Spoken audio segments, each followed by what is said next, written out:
செய்தி மலர் பக்தி நேயர்களுக்கு வணக்கம். இன்னைக்கு நம்ம கூட நேர்காணல் நிகழ்ச்சியில இளம் ஜோதிடர் திருப்பூர் சுகு அவர்கள் நம்ம கூட இருக்காங்க. சார் வணக்கம். வணக்கம். வணக்கம் சார், இன்னைக்கு நம்ம எதை பத்தி பேச போறோம்னு பாத்தீங்கன்னா, இந்த கிழமையில பிறந்தா இந்த அளவுக்கு சிறப்பம்சங்கள் இருக்கு, இந்த பலன்கள்லாம் இருக்கு அப்படிங்கிற மாதிரி ஒரு ஒரு கிழமையா பார்த்துட்டு வரோம். பொதுவாவே சொல்லுங்க சார், இப்போ இந்த கிழமையில பிறந்தா அதிக பலன் இருக்கு அப்படின்ற எல்லா நாளுக்குமே இருக்கா, இல்ல அந்த மாதிரி விஷயங்கள் இருக்கு? இல்ல, கிழமைக்குன்னு ஒரு பலன் உண்டு. ஏன்னா எப்படி வந்து நம்ம ஒவ்வொரு விஷயத்துக்குமே ஜோதிடத்துல பலன்கள் உண்டோ, அந்த மாதிரி அந்த நாள், நட்சத்திரம், கிழமை, நம்ம சொல்லுவோம் இல்லையா, நம்ம கரணம், திதி எல்லாருக்குமே வந்து உங்களுக்கு பலன் அப்படிங்கிறது நிச்சயமா இருக்கு. இதுல கிழமை அப்படிங்கிறதுக்கு பிரதானமான பலன்கள் உண்டு. அது வந்து பொது இந்த ஜென்ரல் கேரக்டரிஸ்டிக்ஸ் மாதிரி சொல்லுவோம்.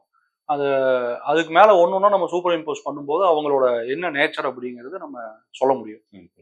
ஓகே, அப்போ ஞாயிற்றுக்கிழமையில இருந்து ஆரம்பிக்கலாமா? ஞாயிற்றுக்கிழமை அன்னைக்கு பிறக்கிற அன்னைக்கு என்னென்ன பலன்கள் ஏற்படும்? இப்போ ஞாயிற்றுக்கிழமை அப்படிங்கிறது வந்து நம்ம சண்டே அப்படின்னு தான் இங்கிலீஷ்லயே சொல்றோம். ஏன்னா அது வந்து சூரியனுக்கு உண்டான நாள். அதனாலதான் வந்து இங்கிலீஷ்லயே வந்து அதை நம்ம சண்டே அப்படின்னு சொல்றோம். அப்ப ஞாயிற்றுக்கிழமை பிறந்தவங்க அப்படின்னா சூரியனோட ஆதிக்கத்துல தான் இருப்பாங்க. அதாவது உங்களுக்கு பாத்தீங்க அப்படின்னா ரொம்ப கோவம் வரும் அவங்களுக்கு. ரொம்ப அதிகாரமா இருக்கணும் அப்படின்னு நினைப்பாங்க. அதாவது ஒரு லீடர்ஷிப் குவாலிட்டியோட இருப்பாங்க. இதுலயே வந்து ஞாயிற்றுக்கிழமையிலேயே வந்து இரவு பிறக்கிறவங்க வேற மாதிரி இருப்பாங்க, பகல்ல பிறக்கிறவங்க வேற மாதிரி இருப்பாங்க. ஏன்னா அது சூரியனோட நாள். அப்ப நீங்க பகல்ல பிறந்தாதான் வந்து அந்த ஞாயிற்றுக்கிழமையோட முழு நம்ம இப்ப சொல்லக்கூடிய பலன் வந்து அவங்களுக்கு பொருந்தும். இப்ப ஞாயிற்றுக்கிழமை இரவு பிறக்கக்கூடியவங்களுக்கு கொஞ்சம் வேறுபட்டு கூட இருக்கலாம். இது வந்து பொது பலன் தான். இதை வச்சு நம்ம ஜென்ரல் கேரக்டரிஸ்டிக்ஸ் அவங்க என்ன நேச்சர்ல இருப்பாங்க அப்படிங்கிறத நம்மளால சொல்ல முடியும். இந்த லீடர்ஷிப் குவாலிட்டிஸ் அவங்க கிட்ட அதிகமா இருக்கும். சண்டே பிறந்தவங்களும் ரொம்ப லீடர்ஷிப் குவாலிட்டிஸ் இருக்கும். எல்லாத்துக்குமே வந்து ஒரு ஆணவம் இருக்கும், தன்மானம் அதிகமா இருக்கும்.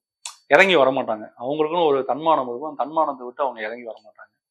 இதுல வந்து இப்ப நீங்க பாத்தீங்க நட்சத்திரம் அப்படின்னு நீங்க பார்க்கும்போது வந்து கிருத்திகை, உத்திரம், உத்திராடம் இந்த 3 நட்சத்திரங்கள்லயும் பிறந்துட்டாங்கன்னு வச்சுக்கோங்களேன். இப்போ சண்டே அன்னைக்கு பிறந்து சூரியனோட நட்சத்திரத்திலேயே பிறந்துட்டாங்க அப்படிங்கும்போது அவங்க ரொம்ப டிசிப்ளின்டா இருப்பாங்க.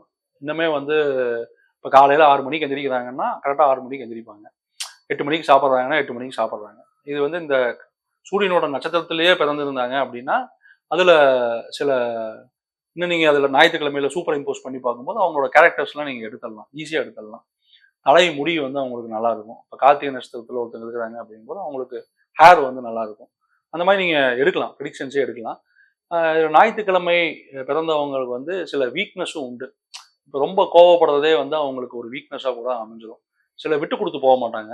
ரொம்ப கொஞ்சம் ஸ்டபர்னாக இருப்பாங்க. டிசிஷனில் ஸ்டபர்னாக இருக்கிறது நமக்கு ஒரு பாசிட்டிவான விஷயம் தான். பட் அதுவே வந்து இப்போ சித்திரை மாசத்துல பிறக்கிறாங்கன்னு வச்சுக்கோங்களேன். அப்ப சித்திரை மாசத்துல ஞாயிற்றுக்கிழமை அன்னைக்கு பிறந்தவங்க அப்படிங்கிறது கொஞ்சம் வேறுபட்டு இருப்பாங்க. இதே வந்து ஐப்பசி மாசத்துல ஞாயிற்றுக்கிழமை அன்னைக்கு ஒருத்தர் பிறக்கிறாரு அப்படின்னா அவரு கொஞ்சம் வேறுபட்டு இருப்பாரு. ஸோ ஏன்னா இது சூரியனோட நகர்வும் வந்து நம்ம இதுல நம்ம கன்சிடர் பண்ணிக்கணும். இப்போ சூரியனோட மூமெண்ட்ஸையும் நம்ம அதில் கன்சிடர் பண்ணிக்கிட்டு நம்ம அதை பலனா பார்க்கும்போது அவரோட கேரக்டர்ஸ் என்ன அப்படிங்கிறது. பட் ஜென்ரல் கேரக்டர்ஸ்ங்கிறது இப்போ நம்ம பேசின கேரக்டர்ஸ் தான். இன்னும் இதுல வந்து அவருக்கு தொழில் ரீதியா அப்படின்னு நம்ம பார்க்கும்போது கொஞ்சம் அரசாங்க உத்தியோகம் அமையக்கூடிய வாய்ப்புகளும், இல்லை வந்து ஒரு அரசியல்ல போய் ஷைன் ஆகக்கூடிய ஒரு அமைப்பும் அவர்களுக்கு ஈஸியா கிடைக்கும். அந்த ரிலேஷன்ஷிப் அப்படிங்கிறது ஈஸியா கிடைக்கும். அதை அவங்க தக்க வச்சுக்குவாங்க. பெரிய ஆட்களோட அறிமுகம் இதெல்லாமே வந்து ஜென்ரலாவே ஞாயிற்றுக்கிழமை பிறந்தவங்களுக்கு கிடைக்கும். சார், ரொம்ப நன்றி உங்களோட பொன்னான நேரத்துக்கு. நிறைய விஷயங்கள் எங்களுக்காக ஷேர் பண்ணியிருந்தீங்க. நன்றி சார். நன்றி. அனைவருக்கும் நன்றி.